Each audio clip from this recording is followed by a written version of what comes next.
اچھا رمضان کا مہینہ کیا ہے کہ ابھی پہلا حصہ جو ہے وہ رحمت ہے، دوسرا حصہ جو ہے وہ مغفرت ہے، اور تیسرا حصہ جو ہے وہ جہنم سے آزادی کے پروانے۔ اسی طرح حدیث مبارک میں آتا ہے کہ مسلمان کے لیے دو خوشیاں ہیں، ایک جب وہ افطار کرتا ہے تو خوشی ہوتی ہے کہ سارا دن کا پیاسا ہے، بھوکا ہے، اب اللہ کی نعمت سامنے، اور ایک اس دن خوشی ہوگی جس دن اللہ تبارک و تعالیٰ کا دیدار کرے گا۔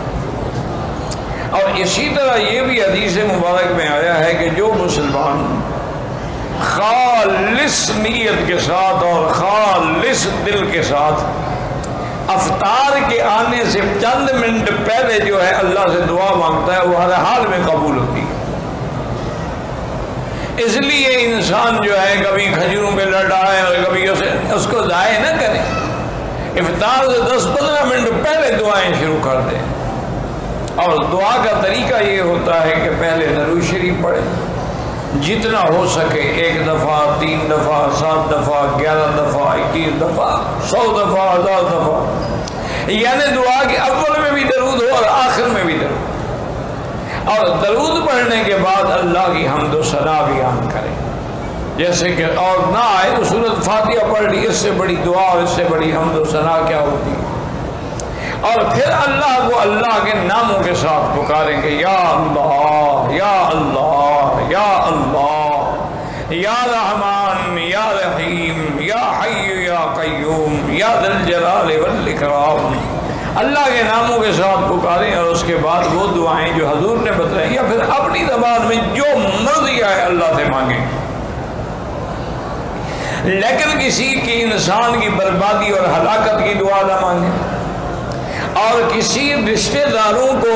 لڑانے کی اور قطع رحم کی دعا نہ مانگیں، اور کسی حرام کو ملنے کی دعا نہ مانگیں، اور تو وہ دعائیں جو ہے ہر حال میں اللہ تبارک و تعالیٰ قبول فرماتے ہیں۔ اس لیے حدیث مبارک میں آتا ہے میرے محبوب نے، محبوب دو عالم صلی اللہ علیہ وسلم نے فرمایا کہ دعا کبھی خالی نہیں جاتی۔ یا تو جو آدمی مانگ رہا ہے کہ یا اللہ مجھے حج نصیب فرما دے، حج نصیب ہو گیا، یا دعا مانگ رہا ہے لیکن وہ تو چیز نہیں ملی، لیکن مصیبت آ رہی تھی اللہ نے اس کو دفع کر دیا۔ اور تیسری صورت یہ ہوتی ہے کہ اس کی دعا کو قیامت کے لیے لکھ دیا جاتا ہے، ذخیرہ بنا دیا جاتا ہے، اس کا بدلہ اس کو قیامت میں ملے گا۔ تو جب قیامت میں دعاؤں کا بدلہ ملے گا وہ کہے گا یا اللہ کاش میری دنیا میں کوئی دعا بھی منظور نہ ہوتی، آج ہی سارے مجھے بدلے مل جاتے۔ تو یاد رکھیں کہ دعا جو ہے وہ کبھی خالی نہیں جاتی، صرف شرط یہ ہے کہ مانگنے والا ہو، شرط یہ ہے کہ اخلاص ہو، شرط یہ ہے کہ تڑپ ہو، شرط یہ ہے کہ درد دل سے دعا مانگے۔ جو دعا دل سے نکلتی ہے نا یاد رکھیں وہ اثر رکھتی ہے۔ اور اسی طرح حضور نے منع فرمایا ہے کہ ان قلب اللہ،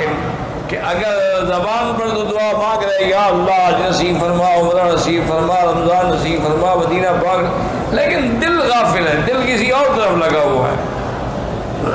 کیا معنی؟ بر زبان تسبیح و در دل گاہ خر،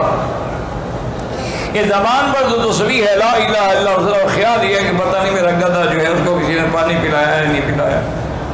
تو اب زبان کے اندر تو تسبیح ہے اور دل کے اندر کھوتا اور گدھا کھڑا ہوا ہے، تو دعا کہاں منظور ہوگی؟ دعا یہاں مانگ رہا ہے اور خیال ہے یار پتہ نہیں میرے بیوی بچوں کا کیا بنا، وہاں ملک میں کیا حال ہوگا، گھر میں کیا حال ہوگا، پتہ نہیں راشن بھی ہے کہ نہیں ہے، تو پھر دعا مانگنے کی کیا ضرورت؟ اس لیے حضور پاک نے فرمایا کہ غافل دل سے کبھی دعا نہ کرو۔ اور علماء نے اور اولیاء اللہ نے لکھا ہے کہ جب دعا مانگو اور دل لگتا جائے دعا میں کہ بالکل زبان پہ دعا ہے، آنکھوں میں آنسو ہیں، دل میں رقت ہے، بدن میں خوف ہے، بدن پہ لرزہ طاری ہو رہا ہے، سمجھو کہ رحمت کی گھڑی آ گئی ہے، اور مانگو اور مانگو اور دعا مانگ رہے ہو دل نہیں لگ رہا بس کر دو۔ ایسا نہ ہو کبھی نافرمانی کی وجہ سے کہ اچھا مانگتے مجھ سے ہو اور دیکھتے ادھر ہو۔ اب دیکھیں نا مثال کے طور پر آپ کسی بادشاہ کے سامنے یا گورنر کے سامنے یا حاکم کے سامنے کھڑے ہو کے بات کریں، بات اس سے کریں اور دیکھیں اس طرف، تو وہ کہے گا یہ کون ہے بے وقوف، نکالو اس کو مجلس سے۔ بات مجھ سے کر رہا ہے اور دیکھ ادھر رہا ہے. تو آپ مانگیں تو اللہ سے اور نظر ادھر ہو اور دل ادھر ہو اور خیالات ادھر ہو. بس دعا کیسے منظور؟ وہ دعائیں اس لیے منظور نہیں ہوتی ہیں کہ ان کے اندر اخلاص نہیں ہوتا،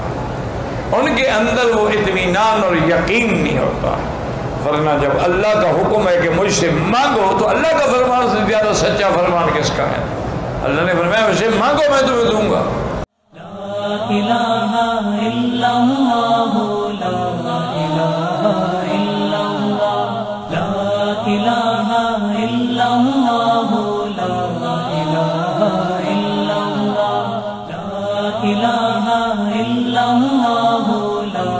الہ الا اللہ لا الہ